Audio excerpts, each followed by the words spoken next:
Welcome to the Going Mach 5 podcast. I'm your host, Rashad Kenneth Thompson. Thank you so much for joining me today.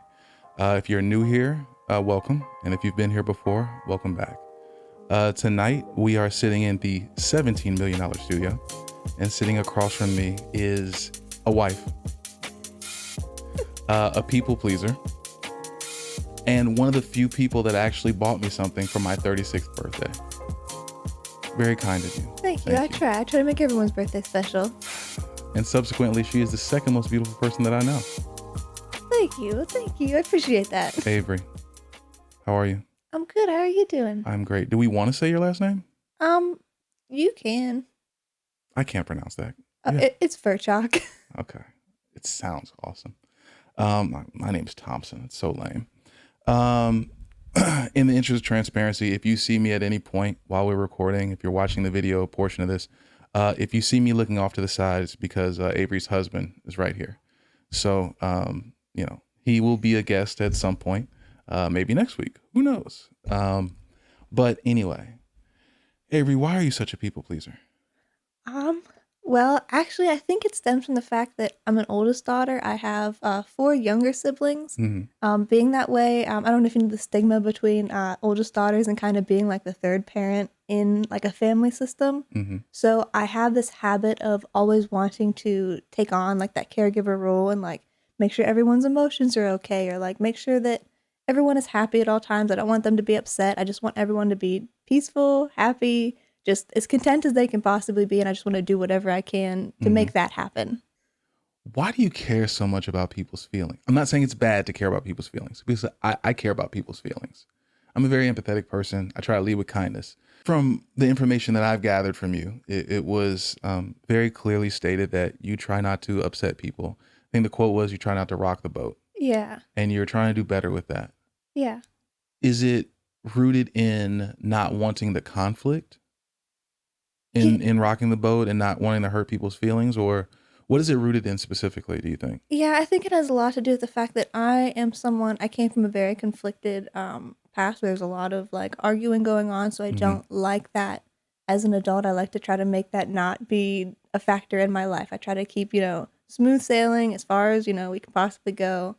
But my biggest thing too is I don't know what it is, but to like know that someone is deeply hurt by something, especially if it's something that I could have prevented happening, it really bothers me. Like I'll take that home and like I'll sit with it for a little bit. Like I could have done this differently, and like I could have, I don't know, opened the door for them and it could have made their life a little bit easier, if I had just gotten up a little bit faster, or if I had thought about, just little things like that like I'll actually beat myself up over. And like I said, it just really stems from, like I said, I'm a caregiver. I'm constantly want to take care of other people. I want to make sure that they're okay. So I know whenever I upset them, or if I do something that like I feel like, has hurt them, it'll really bother me and it'll stick with me. But I feel like while that is a problem, it is also like an advantage that I have, because I can take that, I can learn from it, and I can be like, okay, well, now I know that, I don't know, maybe I can speak a little gentler the next time I talk to that person, or I can try to word myself a little bit better to even sound more professional, like in my professional aspect. Like I just want to, like I said, just cater to everybody, I guess. Do you think that in doing so, was there ever a point where you were doing that and you started to kind of get the short end of the stick? Yeah, I actually, so I did have a friendship. I still have this friendship. Okay. She definitely took advantage of the fact that I was kind and understanding. She actually owes me a lot of money because I allowed her. She was going through a very rough time. I understood that. You are so much better than me. You are so much better than me. Jesus. Yeah. You are so... Go ahead, please. Yeah. So she was going through a really rough time, and I was trying to do what I can to help her with her like little side business, like answering her DMs for her, like talking to people. I was kind of, I'm not gonna lie, I was kind of the backbone of her company there, but she was going through a really rough time. Unfortunately, she had actually had a surgery at one point, and she didn't have any health insurance. That was like $2,000 that she had to pay out of pocket. And again, this had been my best friend since high school, so I was trying to be understanding as much as I could. And in the end, I was out about $5,000 because she never paid me back. Where's she now? She lives far away. Still not doing too good money-wise from what I understand, but I keep good, I don't know, good connections with her just in case, like, I don't know, if she feels like she has no one else to reach out to, that there will always be that one person, but I try not to talk to her on a daily basis anymore. Sure. It's good to be kind to people, and especially someone you consider a friend. Like, obviously, I think I would like to think my friends would tell you that, hey, if it's something money related or if it's something where I can really be there for them, obviously I'm going to try to be there for them. There was a point where I think, I'm fairly certain I'm going to say this wrong. Do you know the difference between a hero and a villain? I don't think I do. I'm interested in this, though. A hero, something bad happened to them, and they say, I don't want that to ever happen to anyone else. A villain says, something bad happened to me, and I want that to happen to everyone else. They're not too far apart from being the same thing. Now, obviously, more heroes and villains are very complex, but that's, at its core, that's how a lot of people view them. There were a number of times where, it's a cliche phrase, but my kindness was taken for weakness when I was a little bit younger. And I think I kind of started embracing, I don't want to make this a gender thing, but I really started to embrace, like, really what my dad would do, and really like, yo, be a man. Like, don't let anybody disrespect you like that. I really don't think any person should let any other person disrespect them like that. But there were a number of times, and we're going to talk about boundaries. And I know you mentioned in, the email, that boundaries are something that you were doing better with creating and setting. I find it very interesting when you talk about friendships and you talk about people that, you really are trying to look out for and care for. There's always like kind of that turning point where you start to turn that corner and you say, is this person taking advantage of me? Or am I just the best friend that they could possibly have? Do you think, honestly, in your heart of hearts, do you ever think you're getting that money back? I really, Be for real. yeah, You don't think so? It's like, honestly, it is 50-50 with me. I know that if she ever came into the money, she would pay it back to me, but I don't ever see her financially getting herself set up to be in that point. Was it the kind of friendship where she borrowed that money, she can't pay it back, and she's kind of ashamed? It is kind of something like that. And she didn't necessarily borrow the money from me. Mm-hmm. It was, I was doing work for her, and I was essentially doing it for free for her. Like, I was running her business for free for like 3 or 4 months that I had just been running it. Again, she had been in surgery. She was recovering. I was really trying to be the best friend that I could be. Assuming that like she would at some point, return the favor. And in the past, she always had. That was the first time that she kind of. Has there ever been any real acknowledgement from her, like, "Hey, I owe you this money"? No. Yeah, that might be lost to the ether right there. Yeah. That's tragic. Do you feel like, what have you done like mentally to stop that type of thing from repeating itself later? So I've kind of made it a point of mine because, to be honest with you, the business that she does do, it does bring in a lot of money. Like, it can be good as long as she stays on top of doing it. I have found that at this point, like, I do business, I do a lot of like little side jobs. Mm-hmm. And before, I'd be willing to accept like, okay, yeah, I'll do it for you first, and then you can go ahead and pay me later. But now I require everything. It's up front. If you can't pay me up front, then no, I'm not. Sure. I can't help you at that point. I'm sorry. Was that the catalyst for that change? Yeah, that definitely, especially when it came to like my financial transactions. I definitely became a little bit more stricter on how kind I was with people on that. Because I was the friend that was like, oh yeah, you know what? I can buy you this, or I can buy you that. You'll get me. I know, you've got me whenever, you're up. Mm-hmm. Again, I'm the oldest sister. My siblings usually reach out to me whenever they need some money. Man, that's such a curse. Because I'm the oldest. I mean, I have, a younger sister, but my parents were the oldest too. So it got to a point once where I asked, I think it was my father, my late father. I was like, man, why are you and mom like just so like hard on me all the time? And my father admitted, he said, one, you can handle things that your sister cannot. Emotionally, you can handle things she can't. And he also said, and number two, I'm the oldest and your mother was the oldest. So we kind of just put that on you. And I'm like, I don't want that on me. Like, I just kind of want to be a regular kid. Yeah. But you don't get that. You don't always get that. And I do think when you're the oldest and you've exhibited with what you're talking about, with being giving to your friend, that you will be generous in that way. But it does get to a point where you say, hey, I will not be taken advantage of anymore. And how old are you now? I'm 25. I just turned 25 last month, actually. God, you're a pup. God, you're a young pup. That makes me feel better because I honestly feel so old. You also told me that you had a very big issue with dating culture. Yeah. And how dating culture is absolute basura. Now, why is dating culture garbage to you? Well, first of all, I just want to say I am so grateful that I am married and that I don't actually have to deal with dating culture. I can say this as a person, just kind of looking the outside in. Mm-hmm. But something in particular that I've noticed trending kind of like on social media and like even like my own friend group, because I only know one other friend that is married. My other friends are single. They we are only 25. Sure. They're single, they're living their best lives. But it is the standard in which they hold people to that it is very unrealistic.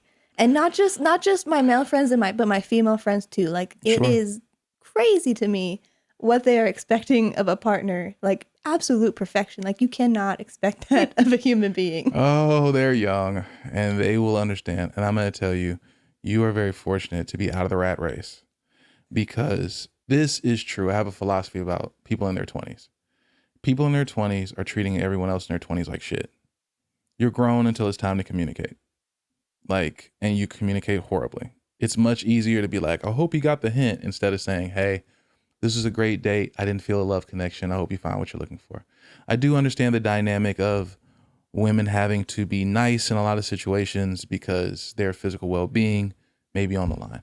I've always been a person who respected the directness.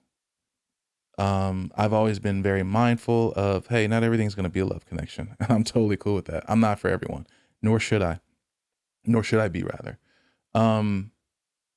There are a lot of and I see it from younger people, very unrealistic dating standards. What I will say is that for you to be 25 and out of the rat race, happy belated birthday, by the way.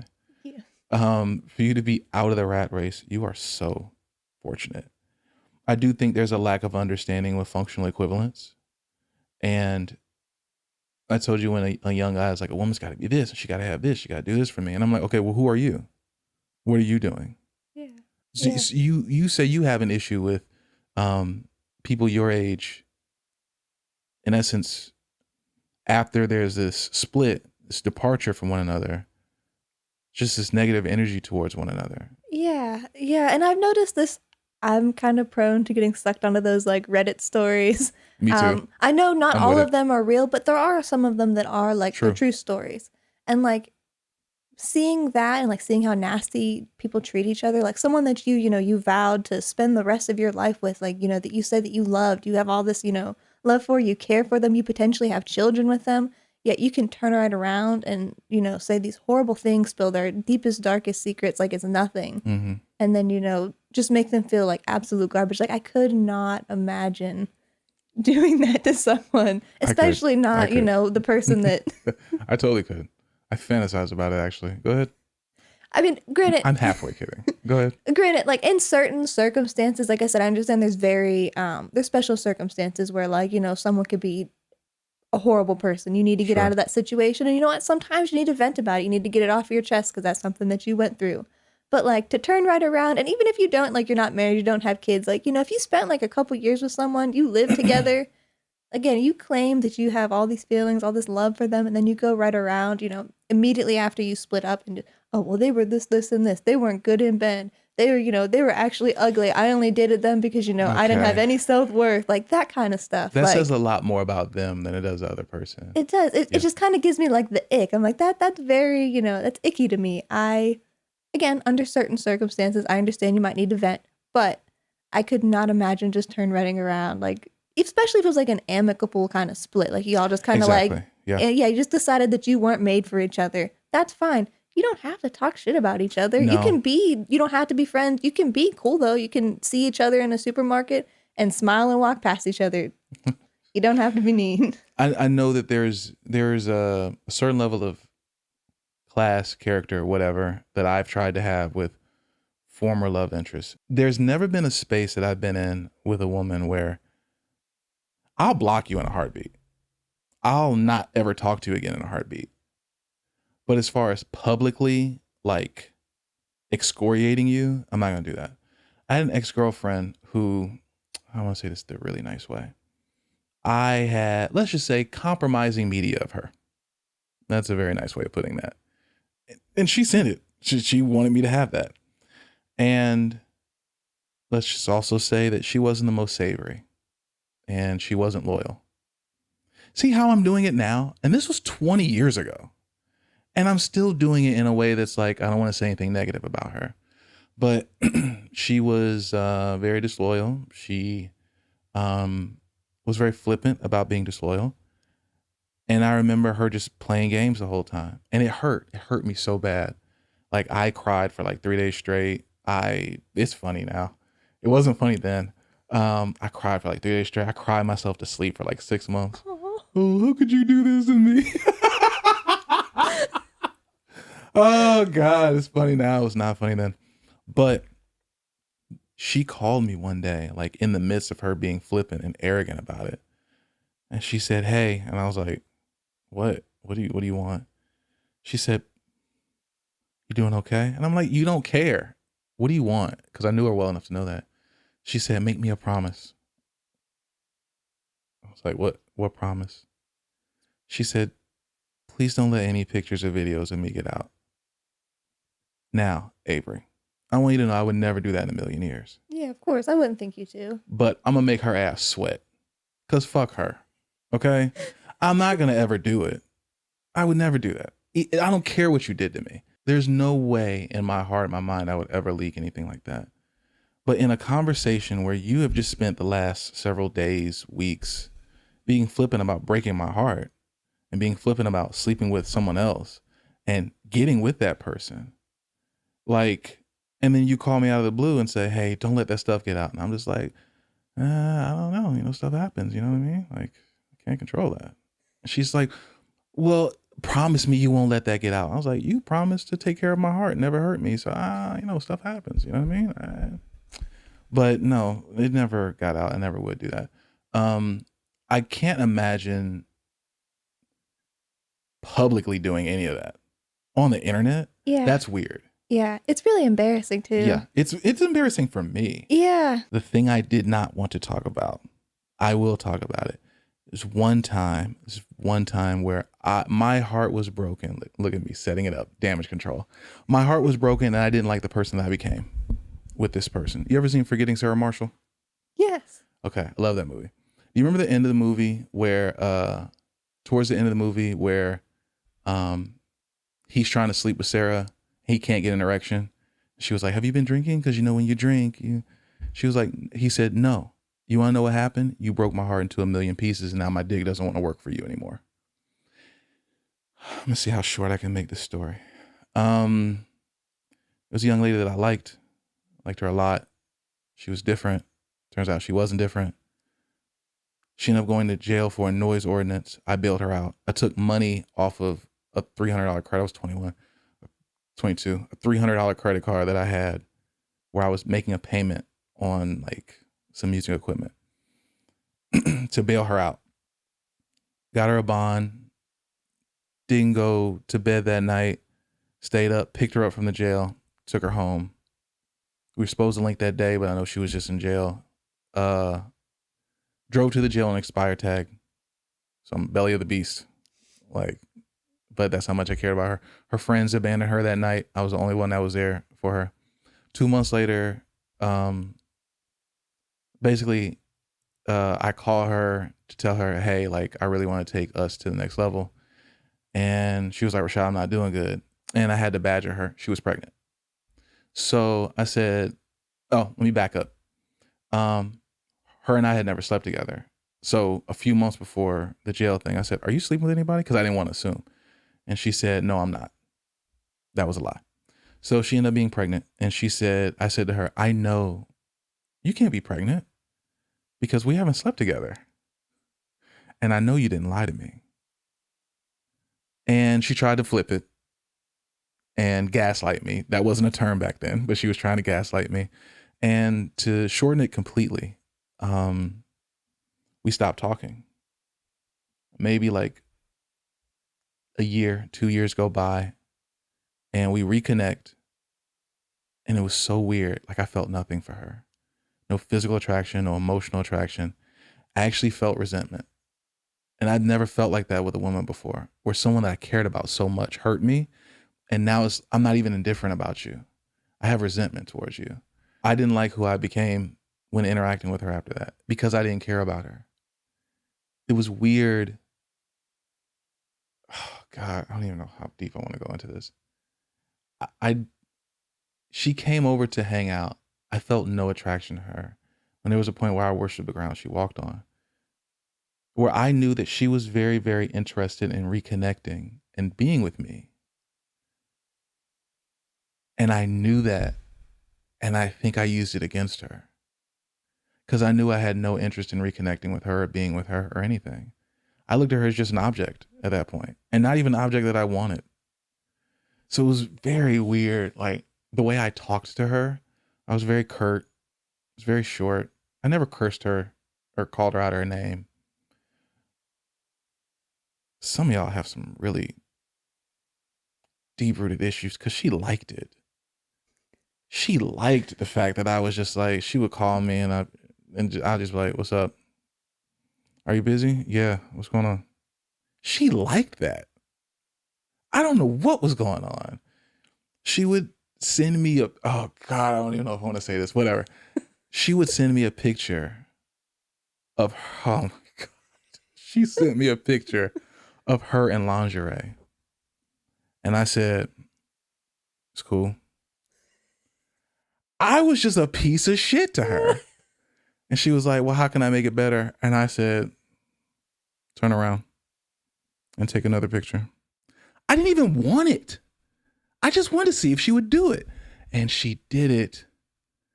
And I remember just being like, yeah, it's better. Anyway, I gotta go. I'll talk to you later.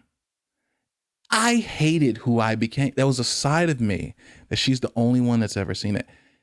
Avery, she liked it. What is wrong? Okay, yeah, that's my question to you. After this long-winded rant, what is wrong with y'all? I can't speak for women like that. That is crazy. I can't speak for women like that. No, the first sign of, yeah, that's cool. Do you know how quickly I'd be crying and walking away? Do you know, the first go around with her, I did nothing but, do you need anything? Can I help you? What can I do? How can I support you? And I didn't have a lot of money back then. So it was, what can I do? Like, it was, how can I just want to check on you. I'd like to get together with you soon. I can plan this far out and like save money for this. And the second iteration after you broke my heart, yeah, it's cool. Like, I did not like the villain that I became with her. But I will say that was the birth of a person who saw, I don't know how deep you are on Marvel lore, but it's like I'm Kang the Conqueror and I went back in time and I saw the young lad version of myself and said, I knew that would get a reaction out of him. And I saw the young lad version of myself. And in me being so young, I look up like, yo, are you who I become? Yeah.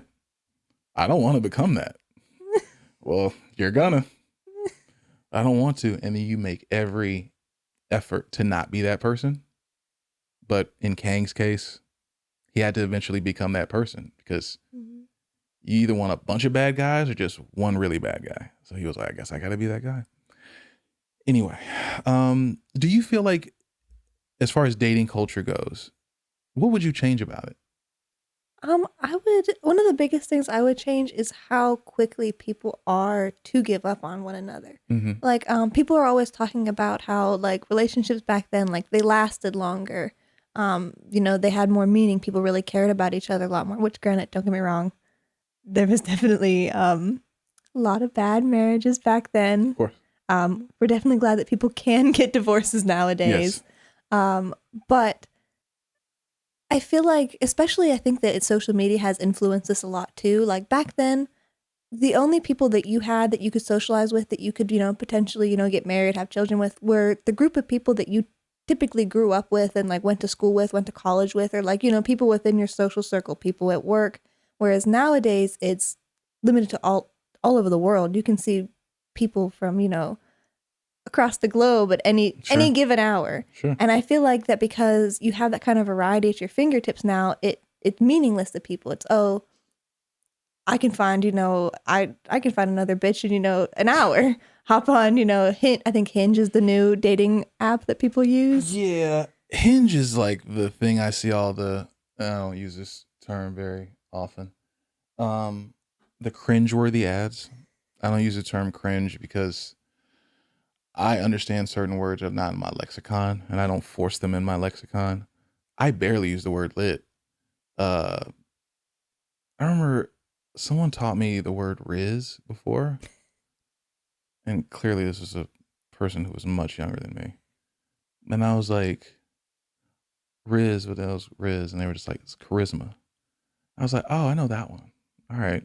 I guess I'm still not going to say that around my peers because I'll get made fun of. And typically I don't care about being made fun of, but that's a case where I should be made fun of. You don't want to be the Rizzler?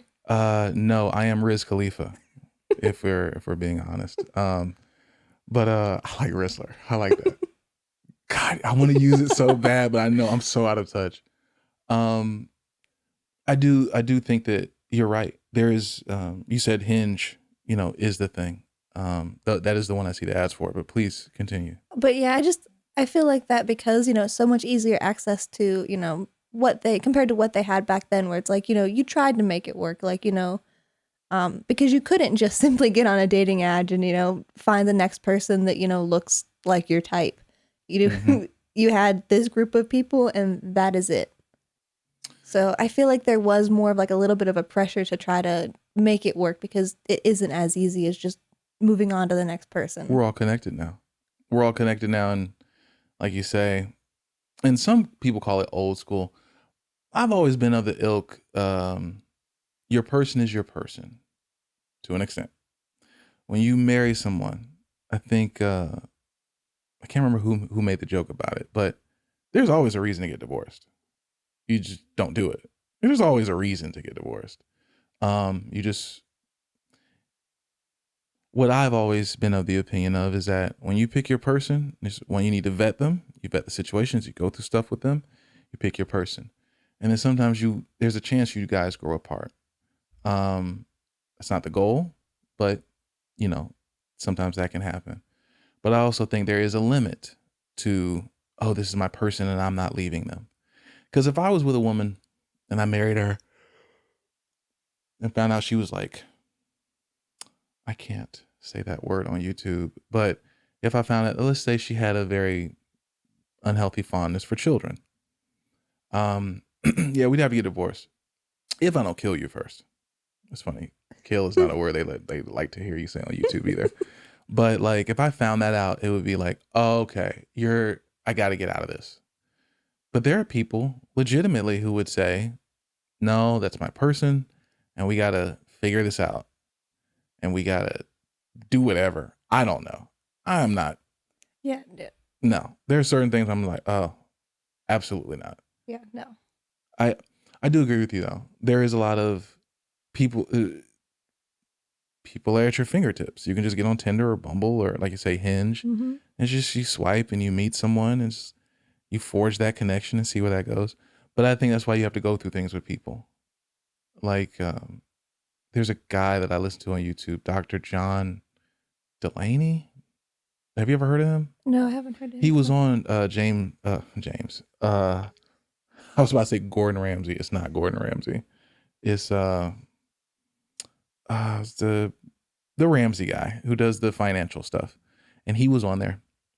And he openly talked about he gives people relationship advice. And he always comes at it from a religious perspective. Like, hey, that's your person. You be with your person. You picked your person. You took vows. And I agree with him to an extent. there was a guy called in and was like, yeah, I found out that my wife cheated on me. And it was like a Reddit story, you know, but the guy was like, I found out that my wife cheated on me with my best friend and my former boss. And he was the best man at my wedding. And I'm over here just like, this seems pretty easy to me personally. But I'm like, how's Dr. John going to approach this? And he approached it with, well, listen, man, he's so empathetic. And it's almost cartoonish because he's like, he'll come on and be like, oh God, man, let's just take a second. I'm just like, all right, man. Like, I get it. He's empathetic, and he gets on the level with the callers, and he's like, man, he's really breathy. God, man, can't believe what you're dealing with right now. God, I'm so sorry, man. Dude, I don't even know you. You don't deserve that. Oh, I need a second. Hold on. And then I was like, all right, man. I like him, though. I like him. But he'll tell the guy, you know, you need to set boundaries. He said, you know, you and your wife are going to have a control-alt-delete on your relationship. You're going to reset everything. He said, if you want to trust her again, because that's what the guy asked. He was like, how do I get over this and get past it? And the comment section is just notoriously just, in cases like that, are just against him. Oh, like, yeah. what are you talking about, dude? That marriage is over with. But the guy set his boundaries and was just like, I want access to your devices now. And Dr. John, to his credit, said, hey, if he was like, look, you got to give her that boundary. I want access to your devices. If you are unable to do that, cool, I'm out. He was like, and you need to just say it just like that. Mm-hmm.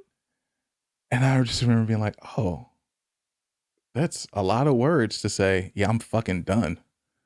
Like, absolutely not.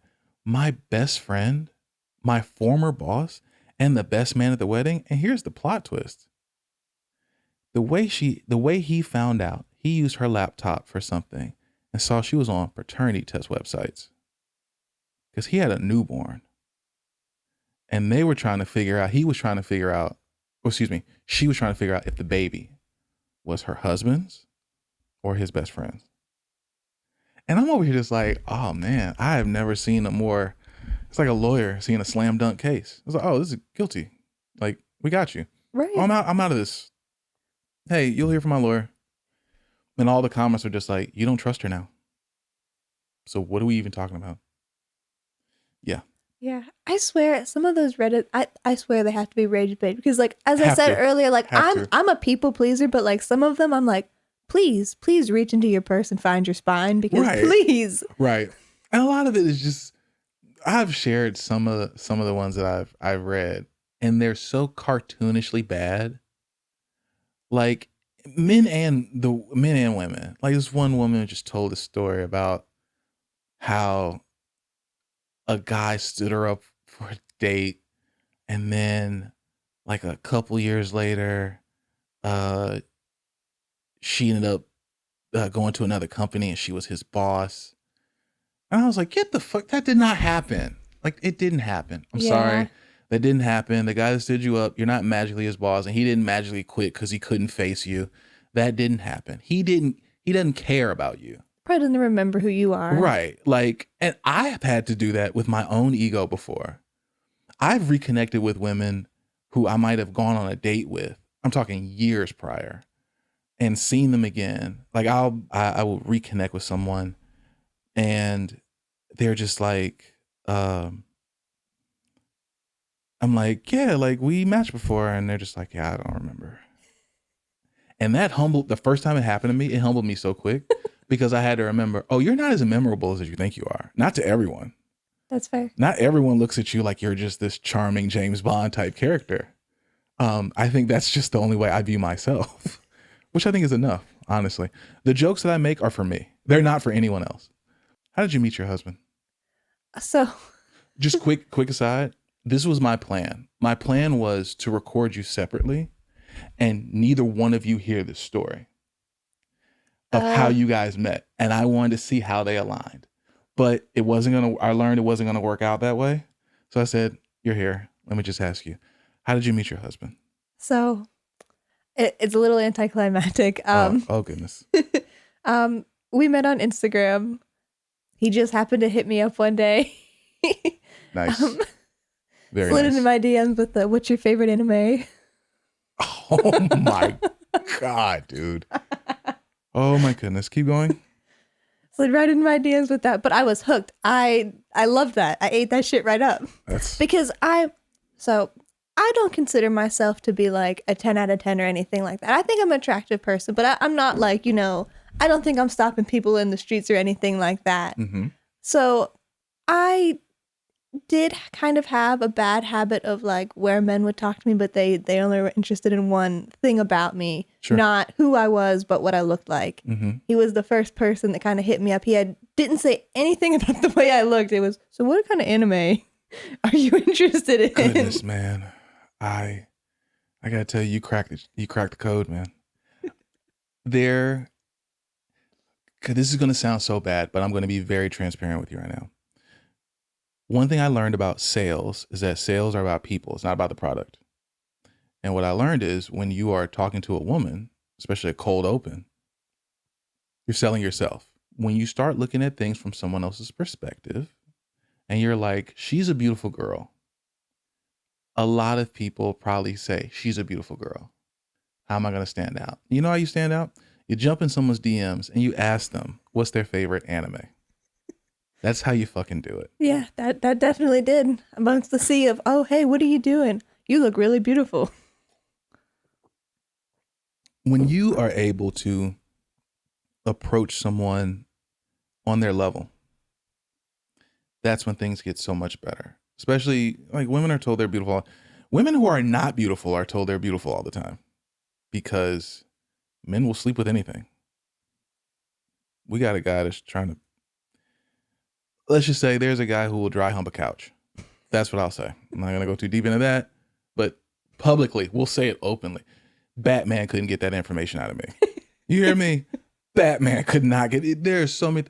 I saw a article of a married couple who ended up finding out they were cousins, and they came out like, yeah, we found out we were cousins. The Avengers could not get that out of me. Are you kidding me? No. To my grave, Avery. That is going to my grave with me. Oh my goodness. Anyway. So he just jumped in your DMs.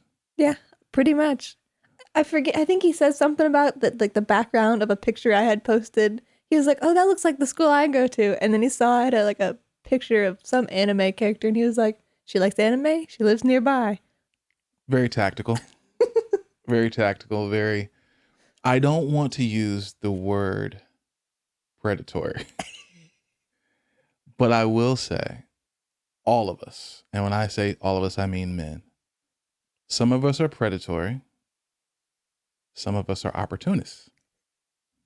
You have to be very, very tactical, size up the thing that you want, and say, how do I approach this from a good angle so that everyone wins? See, a predator doesn't care if everyone else is happy. They just want what they want. An opportunist says everyone can get what they want. And if a man has any type of healthy ego, he will say to himself, oh, she's going to want me. Yeah, I'm a catch. So let me do her a favor. Let me jump in these DMs. So what's your favorite anime? Also, what are you doing Saturday night? Like, legit. So that's it. And when did you guys finally go on a date?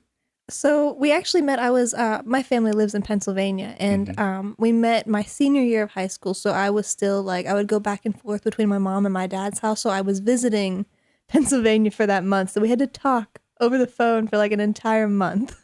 And when I finally got back, is whenever he finally took me on a date. Again, we're in high school, so we went out to Taco Bell. And he almost killed me in the car. He did a U-turn in the car, like almost came and smacked right into my side of the car. You know, that is so charming. You know, it's funny. It's charming in hindsight. But I also love the fact that, and I'm going to tell you this, and I mean this sincerely. In the time that I have known you, you have always been such a kind spirit and a kind person.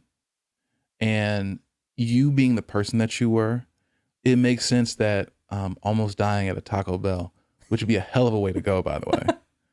And it is not food related. If you want to call Taco Bell food, that's generous. But it's interesting that that is the thing that, do you feel like the Taco Bell incident brought you guys closer together?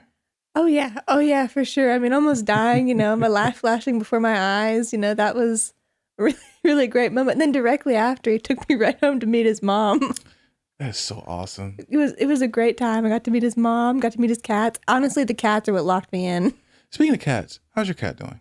He's doing good. He's just stupid. Okay. That'll do it. Yeah, I promise he's fine. I have this giant cat jar and I stick all their cat treats in it. He realized that he can just knock the top of that cat jar off and then he has access to all of his treats. And he ate every single one. Every single one of them. And he gave himself a little blockage. It's just like children. They don't know any better. I swear they're worse because at least children, like eventually they're going to learn English and figure out what you're saying. And be like, hey, oh, you understand? Don't do that. Okay. But with a cat, it's just like, I do what I want. Oh yeah, I fully know that they understand English. I'd be like, don't knock that off the table. And they're like, oh, you don't want this? And then you just do it. I gotta be honest, I love cats and dogs. And people say, I'm a cat person, I'm a dog person. I love all animals. I do too, yeah. I do understand when certain animals should. Do you know there are grown people who think they can fight 1,000-pound grizzly bear? Hey, Avery, their vote counts just as much as yours. Go ahead and roll that around in your head. 1,000-pound grizzly bear. They legitimately think, hey, if I had some time to warm up and train, I could probably take a grizzly bear in a fight. Okay. I mean, I say we let them figure. Natural selection. That. Yeah. Natural selection. That's exactly what's going to happen. That is terrifying to me. It's terrifying that it's not terrifying to them. And I've seen those videos of those animals, like a black bear. And it's like a little baby black bear. And they're like, oh, she's so cute. Where does my brain go? Where's mom? Mm-hmm. Mom is close by. Oh, yeah. And you're close to a bear's cub. That mom is going to destroy you. Oh, yeah. And it won't even be close. It's not a fight. No. It's a mauling. Oh, yeah. But anyway. That's why typically when you see in the news, mauled by a bear, not fought a bear. Yeah. It's never man fights bear. No, that's not what happens. What is your favorite anime? My favorite anime? Yeah. Okay.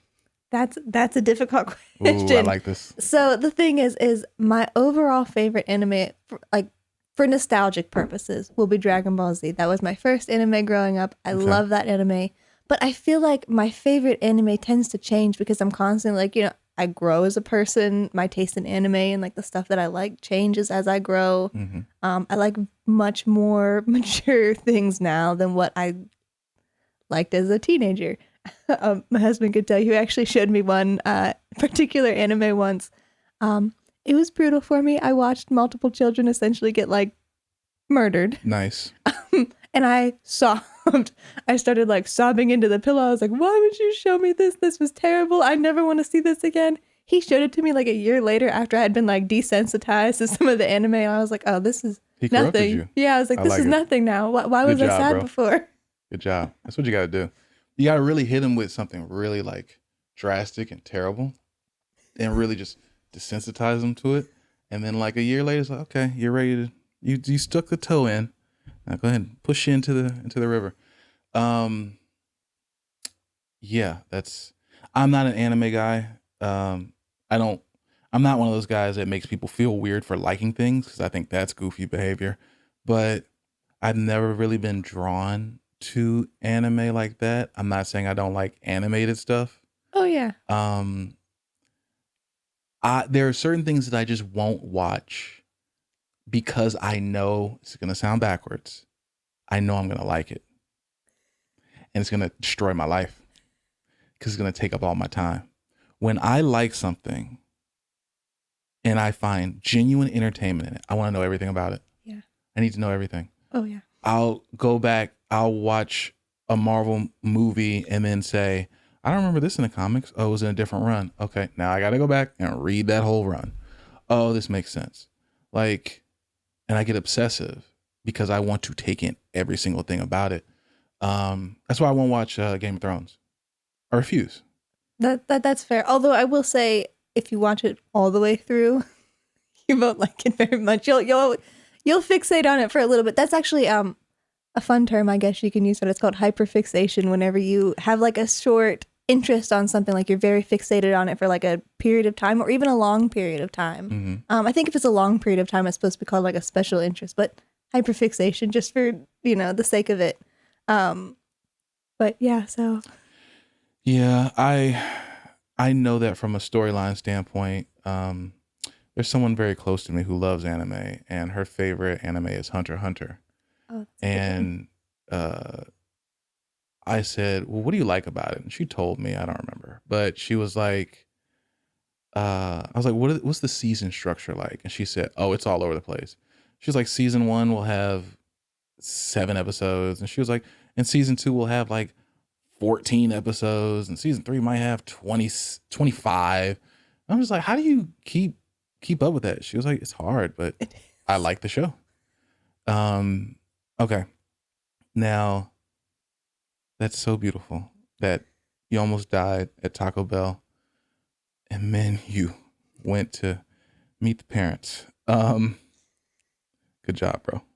Proud of you. Totally did great. Oh, not to mention, I don't know. I don't know if you want to edit this one out, and I don't know if you want me to mention this on your podcast, but he had posted to his Instagram him cleaning out his glass pieces, his bongs, and my dad found that.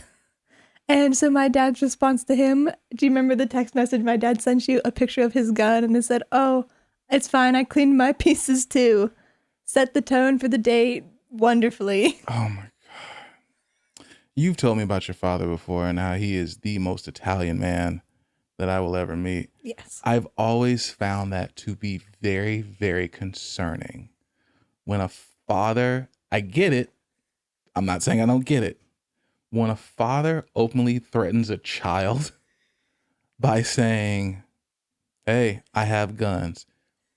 Let me tell you, and I mean this sincerely, as a man who does not have children yet, who one day will likely have a daughter, I am going to be very protective. If you hurt my daughter, I'm going to wipe you off the face of the earth. I won't even think about it. But if I had a son and another parent sent a picture of guns to my son, we're going to have a fucking problem. Yeah. Yeah. I get the story. My dad can be a little controversial. Right. Oh, controversial. Yeah, he can be a little controversial. And the award for understatement of the fucking century. No, I mean, I get it though. I get it. Here's the thing about a bong though. There's no functional equivalent there. It's just him with a bong. Yeah. He's not abusing you or hurting you. That's something I do in my personal time. Oh, and hey, here are my guns. All right, man. You gonna throw your shoulder out reaching that hard again, man. Sounds like you need to like for take real. a hit from the bong. Maybe you need some of this. Maybe you should come over. Maybe we should be closer. Maybe we should be exchanging pieces. For real. Like, dude. Okay. I wanted to ask you about excuse me. I wanted to ask you about, now her name is Dr. Kathleen Martinez. Yes. Okay. Now I'm very well aware that you have extensive knowledge of this and you have a My notebook. little notes, yes. I will condense it to the bare bones for you. Well, let me not be a hypocrite. I'm terrible at condensing things to the bare bones. So I can't then tell you to do it when I can't do it. But okay, give me the rundown on this, please, because I thought this was very interesting. Okay. So, and again, okay, so I don't know how true the quote is from Cleopatra, but there is a quote that says Cleopatra, I guess one of her last things that she said, that no man will ever find her tomb. And that kind of set the tone because for like 2,000 years now, no one has been able to find her tomb, and they don't really know like where it's located at and what happened to her really. We know she killed herself before Romans were able to get to her. Octavian was trying to, essentially come capture her. He was going to torture her and, make an example of her. Sure. The Romans hated Cleopatra. Naturally. Because she was a woman empowered. She didn't dress like a man like the previous female pharaohs did. So she just stood out a lot. They really were not a fan of her. So because of this, Cleopatra made it very hard for people to find her tomb. For the longest time, they thought that she was buried in Alexandria, where Dr. Martinez believed that she was buried about 45 miles, I think, west of that. At a place. My stupid ass heard Alexandria, just thought of The Walking Dead. I was like, why is she buried in The Walking Dead? Why is she buried in Snow Edge? I'm not that bright. Go ahead, please. I'm sorry. But there's a place, I think it's Taposiris Magnus. That's where she believes it's a temple, and she believes that Cleopatra was buried there instead. Her main reasoning being that Cleopatra was known to be with her lover Antony before he passed, or when he passed. Like she visited his grave or his tomb twice in 1 week, and then once on the day that she did, off herself. Yikes. Yeah. So she knew that she had to be like reasonably close to Alexandria because, travel back then was not as easy as it is now. So within a 50-mile radius, she was trying to find like some kind of temple or a structure that could be traced back to, close enough to that to where she could be laid to rest. And the Temple Magnus is the one that she found to be the closest. She did a bunch of digging. She received a lot of criticism because for 15 years she was digging at this one site and found nothing. Like there was no sign of anything. They couldn't even find this, it's called a foundation plate. And what a foundation plate is it is placed under the structure to basically say like what it is, who built it, like when it was made, just kind of like an info as to what the structure is itself. They could never find this plate for the, I cannot think of the first word. I'm just gonna call it the Magnus. So they could not find this plate. They've been searching for it for 200 years since that's whenever they knew of this temple's existence. And like not just like random people like you and me, like trained Egyptologists have been looking for this plate for many, many, many years, along with her tomb. So at some point, right at the end of her excavation, because they can only go in for like once a year during their permits, at the very end of her excavation, November 2022, she found a tunnel. And this tunnel went, I think it was 300 feet, both north and south. One end of the tunnel, she could only go so far before it was completely flooded and she couldn't go any further. But on the other end of this tunnel, it went completely straight except for this one spot where it kind of like abruptly turned right. And at this point, after she found it, it was past her permit time, so she unfortunately couldn't excavate anymore. But she could go through with like sonographs, and she was like kind of capturing what was going on under the earth. And she was basically able to find that the sharp right led directly to the temple that she was looking at, that everyone knew had existed for the longest time, the Magnus Temple. So again, they're trying to, they're doing more sonographed, and leading to that, they found a chamber directly in front of the temple, big enough to be the tomb of someone very, very important. And only someone very important would have something like that built for them. And again, I'm trying to condense this down because there's a lot more. You're doing a great job, by the way. Thank you. Okay, yeah, there's a lot more to it. But basically, she found tunnels that led out, I think it's to the Mediterranean Sea.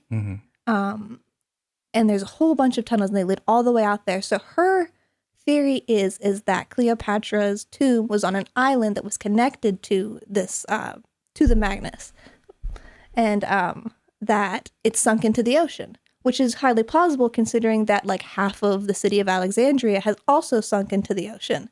As well, if you look down the river just a little bit south of the Magnus Temple, there is twin temples that are exact replicas of these two. And they are temples to the goddess Isis and the god Osiris. And why this matters is because Egyptian pharaohs were kind of regarded as human incarnations of Egyptian gods and goddesses. And Cleopatra was specifically seen as the goddess, or the human incarnation of the goddess Isis. And this temple she was trying to prove was something dedicated to Isis, which would give her what she needed to excavate the ocean. But the only way she could do that is if she found this plate. But again, this is something people have been looking for 200 years, like highly trained specialists. No one has been able to find it. And she found it in 2 months. It's gotta piss so many people off. This is impossible. No one can do this. Yeah, I got it. In 2 months. And this is after she received so much criticism from, if I'm being honest, mostly the men around her. I was going to ask you, when you said before she received so much criticism, I was like, no, say who. It was the men. It was the men around her. And again, it's very funny that, Cleopatra is supposedly quoted saying that no man will ever find her tomb. However, this woman that is finally taking it seriously is the one who is getting all these clues, all these different hints. And she simply figured out that she was probably buried somewhere else just based off the fact that the Romans hated her so much that, and Cleopatra's people loved her so much. Why would they keep her in Alexandria where they are actively, destroying, artwork of her and trying to actively wipe her off the face of the earth? Any, knowledge of her that she even exists, that was Octavian's goal. Mm-hmm. That's why it's really hard to find pieces that have Cleopatra's face on them because he smashed and burned everything that he could. Really sad. There has to be a huge level of dedication that goes into hunting for something. But then again, I have to think, how much dedication was there really? Because you did it in 60 days. Like what, after there were trained people, professionals, do you think it was rooted in, because clearly you have an entire dissertation right there about it. Do you think that it was, do you think it was her having fresh eyes? Do you think that she was just that skilled? Or do you think that, God, for lack of a better term, she was the chosen one? I think it's a little bit of the fact that she's trained a little bit differently than the other Egyptologists because she actually was like a criminal investigator for many, many years before she became.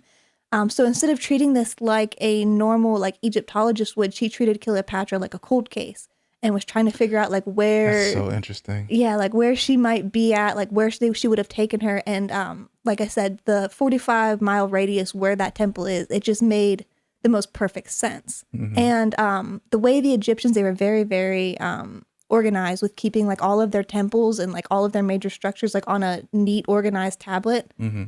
But this particular temple is not listed anywhere on it, almost like Octavian tried to wipe it off the face of the earth for some reason, like he did all of other Cleopatra's stuff. I guess something kind of... Some primetime hating right there. He really... Yo, that's a hater. She just wanted to take her goat milk baths and he just could not let her live her life. Yo, that is some... Yo, dude, what? That's one of those... What the fuck is your problem, man? Like, that's one of those... Bro, like, did you try to hit and she wasn't, like, with it? Like, what? What is... You ugly anyway. Is that that has to be what it is, right? It must be. I mean, I know her and Caesar were pretty close. I know he probably was jealous of Caesar given the history. Oh, bro, like, I'm gonna wipe out your existence. Wipe it out. And he basically successfully did. Like, it is almost impossible to find an artifact with her face on it. I would say you gotta get that hate out your heart. I mean, he's long dead, but yo, bro, like, that man probably still in his grave rolling angrily. He needs some posthumous therapy, because that's fucking crazy to me to have that much hate. Don't get me wrong, I'm a very petty individual, very much so. I don't fight it, I don't hide it. I went to therapy for it, and what I've learned is that my level of pettiness is just, in my own terms, it's justified. My therapist would disagree, but she doesn't know anything. Cares. That's why I keep going back to her and paying her money. But wow. Okay. Biggest hater in history. That's a fucking loser. Yo, you're a fucking loser, yo. Like, I'm looking at the camera like he's out there watching. Dude, you're a fucking loser. Where are they now with the excavation? Are they still trying to like get their eyes on something? So, a very renowned oceanographer actually joined the search with her because now that she found that tablet, she was able to finally move into the waters and start looking for things. They typically give people 2 months to look in the water for like, any type of artifacts. They gave her 2 weeks. But she just so happened to have the man that found the Titanic on her team. I was getting ready to make a joke about James Cameron. When you said like oceanographer, in my head I was like, oh, James Cameron's getting ready to like pop in. Like, and then you said the guy who found the Titanic, and I'm like, that's the next best thing. Like, that is fucking wild. And she kind of sent him in a cold email too. She didn't even think he was going to respond.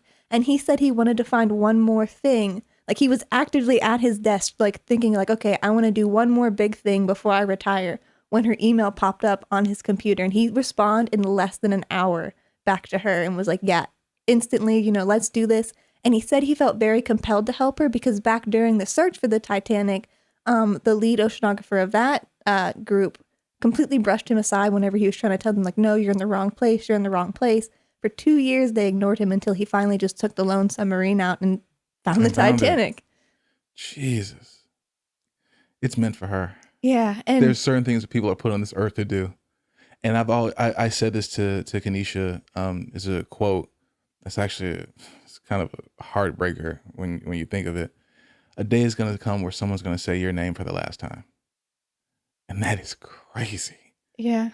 Unless you can do something that leaves a legacy behind. And if she does this, I'm never going to forget the name Kathleen Martinez. Excuse me. I need to say it right. Dr. Kathleen Martinez, because she worked for those letters. Okay. I'm gonna have to research that. Avery, I end every podcast with 5 questions. Have you seen my podcast before? You haven't seen it before. I did way back whenever you first sent it to me, but then again, a lot of stuff happened, so I haven't watched it since. I totally get it. And I'm glad Katie's okay. Thank you. So I'm gonna ask you these 5 questions, and I go back and forth with how to answer it. Answer it as honestly, as transparently, as concisely as you can. 1, 2, maybe 3 sentences, but take your time. Who gave you the best advice you've ever received?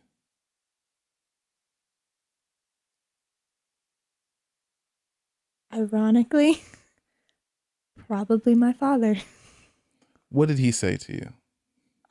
I keep my pieces clean too.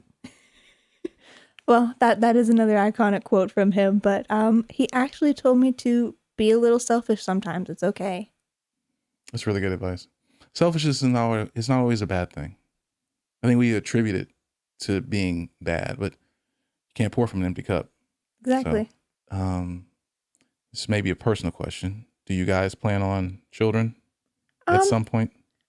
Maybe potentially. We've thought about like one in the future, but it's not like it's not. Yeah, we're only 25. We kind of figure that like when we hit 30, we'll cross that bridge. Then, now, it's just kind of like a maybe. But I feel like at 30, we'll know more exactly surely where you are. The only reason I'm asking that question is because you talk about like you can't pour from an empty cup. There are a lot of women that I see, and really men too. But if I'm gonna be just fair here, I think it's more so women who are spreading themselves so thin with all these different hats that they have to wear, not realizing you're not taking care of the most important person. And contrary to popular belief, it's not your kid. You can't pour from an empty cup. You got to take care of you.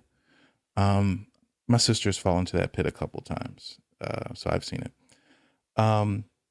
What do you know well enough that you can teach an advanced class on it?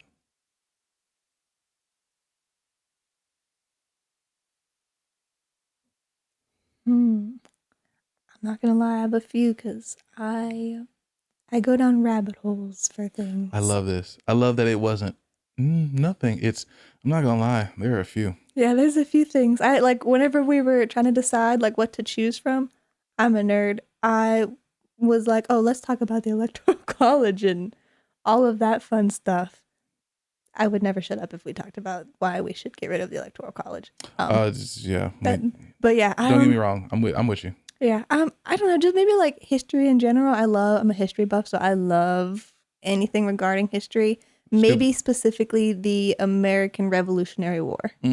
Okay. You actually answered my question because I was getting ready to say, stupid question. What's your favorite war? Where do you feel the most confident?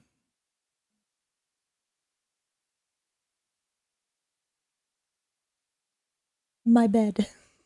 under my sheets, tucked in comfortably with my lights off and my Little Rain music playing in the back. And that's where you feel the most confident? Yes, I do all of my thinking there. I feel confident, content, at peace with myself. I love it. God, that's such a good answer.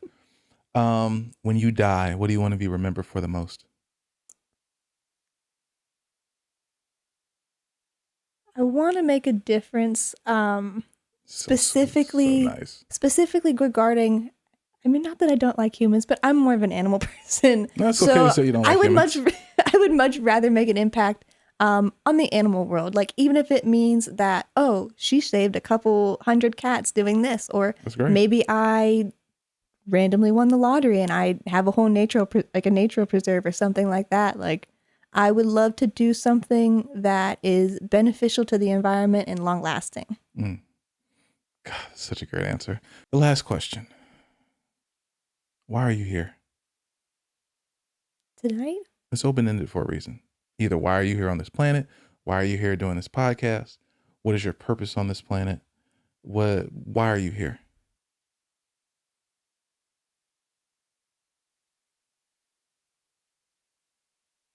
Shoot. Hopefully, I guess kind of like the last answer, hopefully to make a difference, if not in one person's life, then maybe many. And if it's only one, then I'm fine with that too. If my life is condensed to the fact that I get to spend it with him and that I make his life happy, or I get to provide for all the animals that, that I will with my long life, whatever it is, as long as I make someone else's life better because of my existence. So wholesome, so wonderful, so great. I've learned a lot. I'm going to want you to come back because we're going to need to talk more about this Dr. Kathleen Martinez situation, especially as things update, because now I won't watch Game of Thrones, but I'm very tapped into Kathleen Martinez now. Avery, thank you so much. Yeah, I appreciate you giving me your time, and you made it work, and I'm so grateful for it. I'm very appreciative. Thank you. Yeah, thank you. I'm glad I could be here. As always, like I like to say, keep going.